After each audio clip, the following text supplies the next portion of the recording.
আয়শা, ওকে তুই call this. আরে আফরিন, কি অবস্থা? কতদিন পর আমাকে পেছন থেকে দেখে চিনে ফেললা? আমি তোমার ছায়া দেখলেও চিনে ফেলবো। বাহ, অনেক ম্যাচিউরড হয়ে গেছো। তাই কিভাবে বুঝলা? কথাবার্তাতেই বোঝা যায়। ইস, তুমি যদি এই ম্যাচিউরটা আগে থাকতা তাহলে কিন্তু আমাদের ব্রেকআপটা হতো না, বলো? কে এটা বিশেষত? আর বলো না, আবিরের প্রথম গার্লফ্রেন্ড। 5 বছর রিলেশন ছিল, তাই নাকি? আর ব্রেকআপের রিজন কি জানো? কি?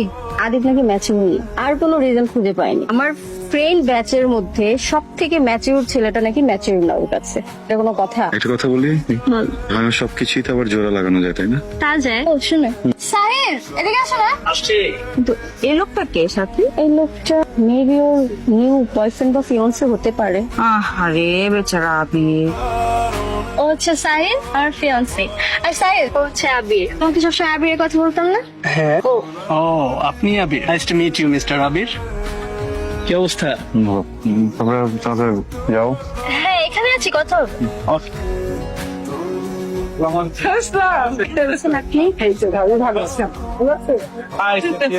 হাই।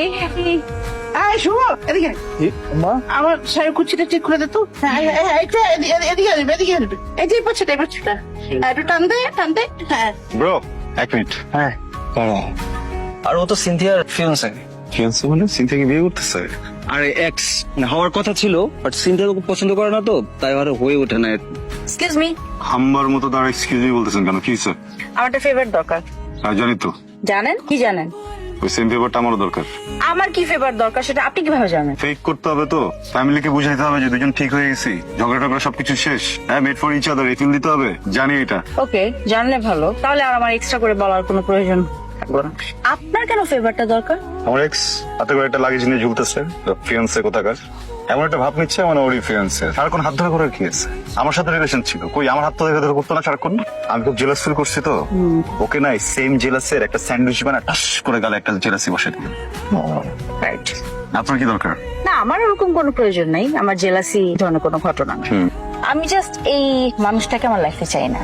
হ্যান্ডসাম আছে ছেলেটা, গুড আছে তো, প্রবলেম কি? অ্যাকচুয়ালি আমি আমার লাইফে এই একটা মানুষকে এমন ভাবে চেয়েছিলাম, মনে হচ্ছে যে এই মানুষটার জন্য আমি মরতে পারি।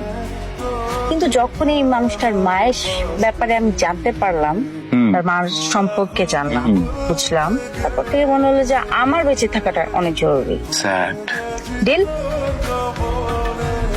ডিল।